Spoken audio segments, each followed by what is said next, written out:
Okay, mzigo unaanza kutuonesha huu mti. Dakika kadhaa mbele tunakutana na hao vijana wawili. Wanafunzi hao hapo kwenye huu mti afu wanaendelea na mapenzi hapa mitikatifu fulani hivi. Wakapigana mabusu, lakini dakika kadhaa binti akaanza kutetemeka sana. Tukuelewa nini kimemkuta huyu bibi hapa. Mshikaji akajaribu kumtuliza sana, kisha mwisho wa siku akaamua kuchomoka mazingira hayo hapo. Dakika hizo tena kuna mabinti tena wawili walikuwa wanasogea mitai hapa, mmoja akiwa mbele. Alipofika karibu na huu mti akatetemeka sana na yeye pia. Lakini mwenzake alipomkaribia ndipo alipoanza kutetemeka. Kisha huu mti ukaonyeshwa peke yake na kuna bibi akawa ametokea mitai hapa akiwa anatisha sana usoni mwake. Kisha tunaambiwa kwamba huu mzigo unakwenda kwa jina la The Lost Soul. Mimi naitwa Pugency Man himself. Tunze tukaucheki huu hapa mzigo. Tunatupa mazingira haya hapa hivi. Tukutana na huyu mwamba hapa anakwenda kwa jina la X. Alikuwa anatoka dirishani huko akiwa ameiba mtihani wa mwalimu wake. Wakati huo hapa akawa amefumaniwa na huyu bidada anakwenda kwa jina la Betty. Betty akamwambia, "Okay, ulikuwa unasubiri watu wote waondoke hapa shuleni kisha na wewe uje uibe mtihani huko." Mshikaji akajitahidi sana kumbembeleza Betty na kumwambia kwamba anaweza kumpatia hata kiasi cha pesa. Hebu ajaribu kutulia. Betty akamwambia kwamba sasa mimi na rafiki yangu anaitwa Dala.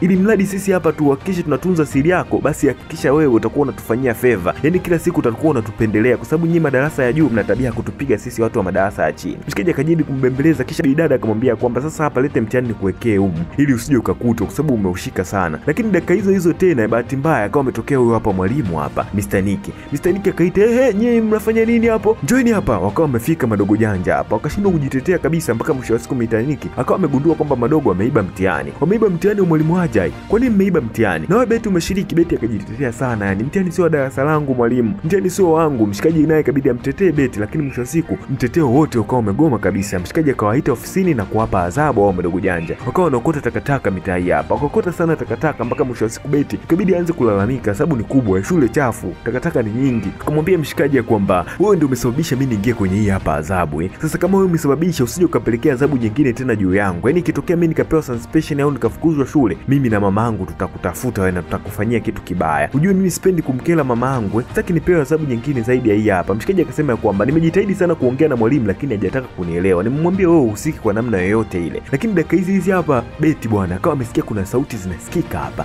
Zisikilize hizi sauti. Here. Huh?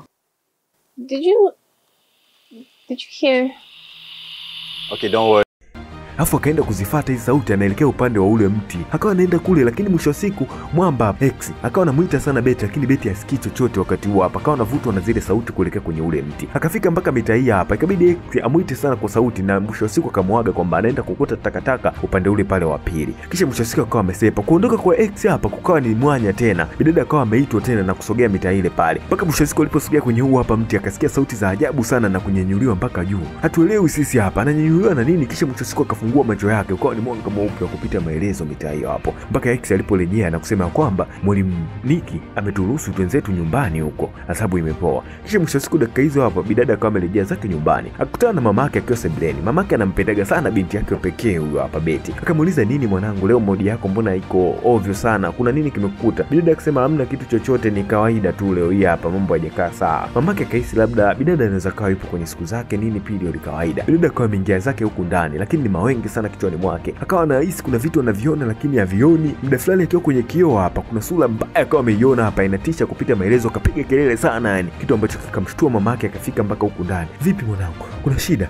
Shida nini mwanangu? Hebu kupumzika hapa, relax mwanangu, pumzika." Bidada akawa amepumzika hapa, kalala sana yani, lakini mwisho siku toka amelala hapa ni ndoto za ajabu sana yani, anaona vitu vya ajabu. Kuna mtu anamuona akiwa na sura fulani hivi afu amvalia nguo kama za kwake za shuleni. Kisha mwisho siku tunatupa mitai hapa ya shule siku iliyofuata. Leo hii hapa Betty kanyoka yeye mwenyewe mpaka kwenye ule mti. Na kuwa kwenye huu hapa mti ni kama furaha kwake kusikia zile sauti za minong'ono kwenye huu hapa mti. Akazisikiliza sana mpaka mwisho siku ambapo rafiki yake Dala alikuja kumshtua hapa na kumwambia kwamba, "Betty, twenzetu basi tukaendelee na shughuli zingine. Mwalimu anataka kukusanya assignment yake. Mbona wewe uko hapa? Kwani ushafanya assignment?" "Ndio, nishafanya." "Kwa nini uko hapa sasa?" "Nipo hapa napunga tu upepo." "Okay, twenzetu basi, acha kukaa zako nje huko." Wakawa wamechomboka na kwenda zao ndani huko. Lakini upande huu hapa wa pili kuna huyu hapa mwamba hapa. Mwamba anaendelea na ubishi wake na kumkamata dogo janja mmoja hivi na kumwambia kwamba, "Wewe dogo, unapopata 10 lazima na mimi nipate 10. Wewe una akili darasani afu sisi tunafeli. Kwa nini wewe unafaulu? Yaani ukipata 100 na mimi nipate 100. Yaani max ambazo wewe unapata na mimi lazima nizipate hizo hizo. Haiwezekani wewe ukawa unafaulu sisi tunafeli." Akawa ametokea mshikaji hapa X. Akawa anajaribu kumtetea yule dogo janja na kumwambia, "Hebu muache mwenzio bwana." Wewe unamtetea wewe kama nani?" Akawa amemfuata X. Akamwambia kwamba, "Wewe muache, utaki kupiga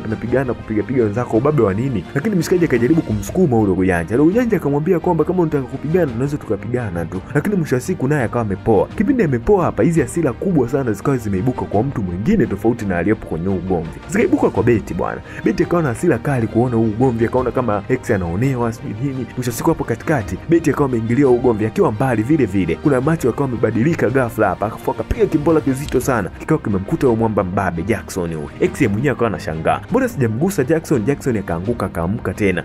X unanisukuma mimi? Yeye mwenyewe hataki kuamini kwamba yeye ni mbabe wa shule afu anasukumwa na hichi kidogo janja ki X. Akawa amekifuata kwa hasira kali afu akapigwa kimbola kingine akaanguka tena chini. Watu wote wakawa wanashangaa, hadi machaha wa huyu mshikaji Jackson. Yaani wewe umemsukuma Jackson, leo moto unakuakia. Alivyoenda tena sasa hivi alipigwa kimbola kizito sana, kikatoka kwa Betty kikamlalua huyu mshikaji hapa, akaanguka chini na kupasuka ovyo ovyo. Afu yeye mwenyewe hakutaka kuelewa nini kimemkuta, kazima hapo hapo. Yani watu wote wakawa wanashangaa. Ndipo tunagundua kwamba huyu mshikaji ana mdogo wake hapa shule anaitwa Mary. Mary akawa amekuja kwa kasi sana yani, kaka Jackson. Watu wote wakawa wanashangaa, Jackson amezima hapo chini, amekata moto au hajakata moto. Kisha mwisho wa siku hapa wote wakawa wamekimbia mara baada ya mwalimu kufika mitaa hapa. Mr. Nick akawa anaendelea kumshughulikia na kumwagiza mwanafunzi mmoja akamuita principal mitaa ile pale. Kisha wote wakawa wanabaki wanaendelea kumtafutia namna huyu dogo janja aende zake hospitali huko. Wakati huo hapa dogo janja Betty akawa amekimbilia kujificha huko, yeye mwenyewe haelewi nini kimemkuta. Anajiuliza kafanya nini tena, mbona kafanya vitu vya ajabu. Wakati huo hapa Dala akawa amesogea hapa na begi lake na kumwambia hebu muda wa kwenda nyumbani umeshafika, tuenzetu nyumbani. Acha kujiuliza nini kimemkuta Jackson. Mwenyewe nimefurahi kwa kile kilichomkuta Jackson leo, angalau X kampiga Jackson. Jackson anajifanyaga mbabe sana. Kisha tunageuzwa mitaa hapa nyumbani. Wakati huo hapa nyumbani mama yake anaongea na simu hapa Betty. Betty akawa amefika hapa. Baada ya Betty kufika, mama yake kabidi akate simu na kumuuliza Betty, mbona leo ndo mood yako iko mbaya kinoma? Betty akamwambia kwamba Jackson kaparalyze mwili mzima yani, na sielewi kitu gani kimempiga yani, kuna kitu kimempiga, haeleweki nini anaongea. Mama yake akamuuliza kitu mtu, mbona ueleweki? Sasa kipindi anamuuliza akawa kama anafoka mama yake. Hii kitu kama imempatisha sana hasira Betty. Betty akaongea kwa sauti, nimesema sijui kitu. TV nayo ikapasuka na kuweka kreki tu.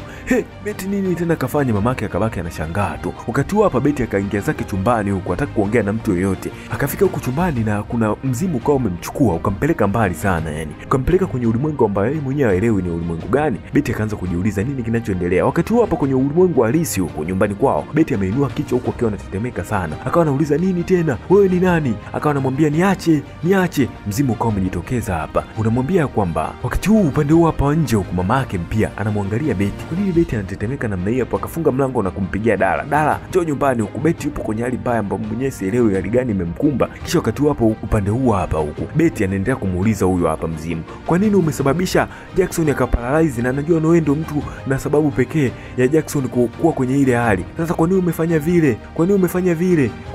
vile? Huyu hapa akamwambia kwamba sielewi unamaanisha nini, lakini mimi sihitaji mambo mengi ya hasira. Wewe ni Betty si ndio? Mimi ni Betty. Sasa kwa nini umefanya vile?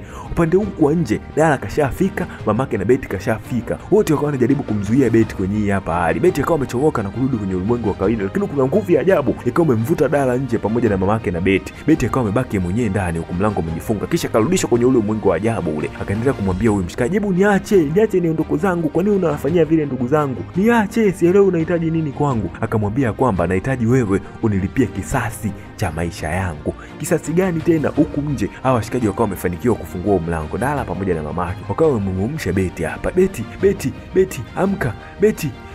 Upande huu hapa Betty anaendelea kuongea na huu hapa mzimu. Kisha mzimu ukamwachia Betty. Betty akarudi zake huku nje. Hatuelewi sasa Betty kautwa na ule mzimu, anatakiwa kulipa kisasi gani na kwa nini tena karudi huku nje, na aliporudi wazazi wake wamempokeaje? Mzigo mzima unaendelea sehemu ya pili. Mimi naitwa Pyuge Mzimani, Msafman Fumbe Siri Chata ya mjendelea kusimama na mimi mwanzo mpaka pale panapoitwa mwisho.